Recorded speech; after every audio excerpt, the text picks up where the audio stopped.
Okay, hello. My name is Angela O'Hara, and I don't have anything prepared for today, but I am going to talk a wee bit about myself and what led me here.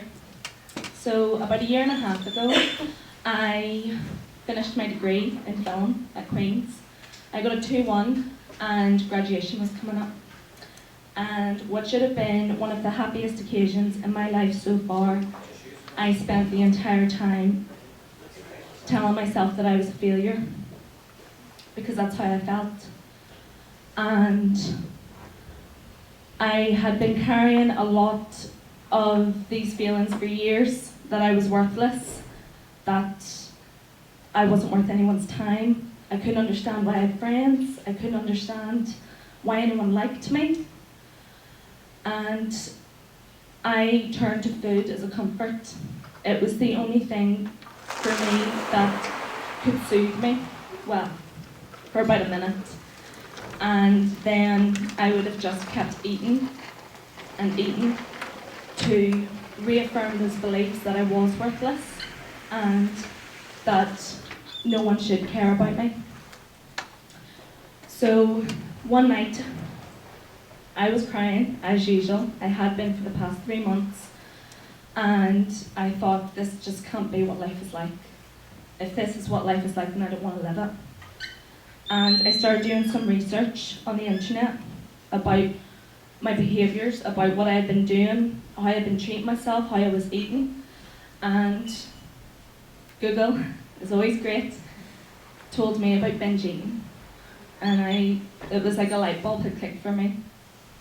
Everything that I had read was just describing me, and I couldn't believe that I had this sigh of relief that actually this isn't normal, and there's a lot of people suffering from it, and I can get better. So I went to my doctors and told them that I would really like to see somebody to get some therapy, and he put me in touch with a wonderful OT, Jill. And I remember sitting in her office the first meeting, and she said to me, "Have you ever purged, which is make yourself sick?" And I said, "Yes, I have. I did it for about 6 weeks last year. And then one night I got drunk with my friends, and that was always whenever I got really depressed. And I had told my best friend that I had been doing it. And then I told my sister that I had been doing it. And I remember saying to Jill, yes, I did, but I told my friend, I told my sister, and they helped me stop. And the first thing she said to me was, I can already tell something about your character, and that's that you don't give yourself any credit. She said, they didn't make you stop, you stopped. You made that choice. And that always stuck with me. And it took a long time for, she challenged me. I mean, she really challenged me. I didn't want to hear what she had to say, because I thought, no, this is the way things are. And this is how I've always felt. I felt this way since I was 10, 11. I mean, how can you tell me I can change now? So, about December time last year, we were working and we were talking about binge eating in general, not just my case, but I said, you know, isn't it funny, I've been suffering with this for 10, 12 years, and I'm only hearing about it now. And I said, I would really love to change that. I would really love to bring more awareness to this. And she always has a great idea, Jill. She's always put my name forward for things. And she said, hold on till January. And in January, she put me through to Anna Devlin. And the three of us decided upon a co-produced course on binge eating. And I have to say, from then on, it just, the only way I can describe it is, doing the course and sharing my experiences with other people has made me understand myself better, has made me understand the patterns that I have better. Whenever a binging episode comes on, I now know why. It could have been I haven't ate all morning, it could be emotional, it could be anger. And you know, a lot of emotions that I would have had that would come across to other people, such as anger, you know, whenever I get really irritated, it's at myself and not them. And it was so hard for me to understand that, because everyone just seen me as a bit of a hothead, or, you know, but actually behind closed doors I was crying, you know, and it's very, very difficult to live with alone. So it's difficult to live with alone. And the minute I started opening up to people is the minute I could see myself starting to get a life back.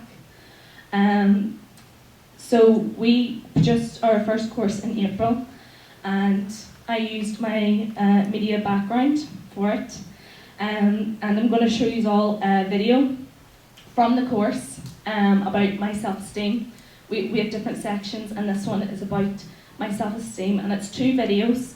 One is how I felt at the time, you know, the intimate diary entries I was writing, you know, and I remember writing it, and it was just my truth. This was my truth. No, I couldn't care less what anyone else said. No one else was going to see this. No one else knew about it. Everyone else just seen me as outgoing. You know, I was always up for going out. I was talkative. They didn't know what I was writing about myself behind closed doors. So I'm going to show you those videos now. The second video that I'm going to want you, the first video is very, very, you can hear a pin drop, let's just say, after the first video. It's very, very intimate, like it's my worst self. But the second video is a bit more uplifting. So I'll show you these now.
I can think back to a diary entry I wrote when I was 10 about how much I wanted to lose weight.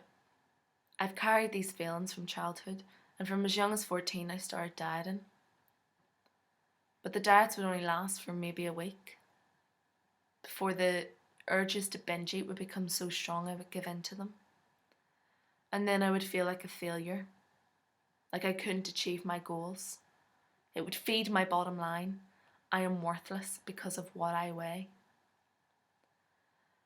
All I would have thought about was food, good food, bad food, things I should eat versus things I shouldn't eat.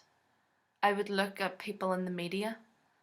I would envy the other girls at school who looked so confident, who seemed happy. I never felt happy in my own skin. I always felt like the fat girl.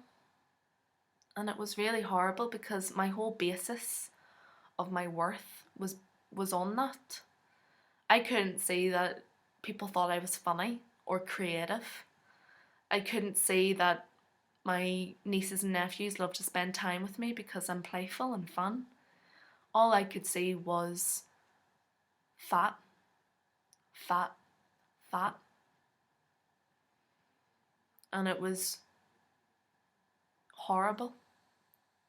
It was such a struggle for so many years. And it wasn't until I met Jill and started to utilise my other skills that I started to realise that, hey, I'm more than what I look like, I'm more than what I weigh. And one of the things that I do to soothe myself if I ever feel those feelings coming up again is I imagine that 10-year-old girl writing that diary entry, and I imagine myself saying, you're worthless and fat. I imagine saying those things to her, and I can't do it because no child should ever be made to feel that way, and no adult should either. Why am I so different from anyone else? Would you ever say that to a friend? No. So why say it to yourself? And I remind myself of this. I remind myself that I have as every much right to be here as anyone else, and I have every right to be happy like everyone else. And for the first time, I feel like I'm achieving that.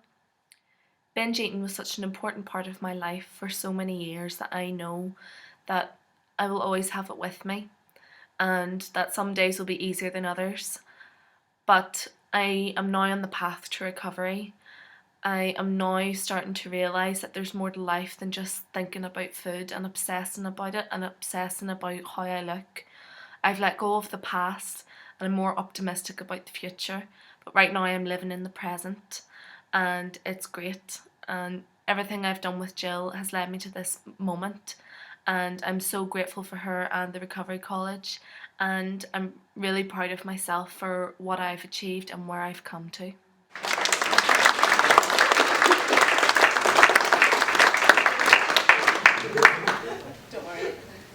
I'm going to leave soon. I just want to say that yes, so as you can see, it was doom and gloom, but things did get better, and that's why the Mental Health Recovery Network is so important to me. When Eileen said she wanted help with this, I was straight up with my name, because I think it is so important for other people who, you know, the way I felt, that was just me. That's how I felt. I felt like this was me, and there was no way to get out of it. I didn't think anyone else could ever feel this way, and it's so important for people to know that if they do feel that way, if they feel like every day they just want to cry, they don't want to do anything, they don't want anyone to bother with them, the first step is to recognise that, and the next step is to realise that if you want it, you can be happy. And I'm going to hand over to Anna now. So yes.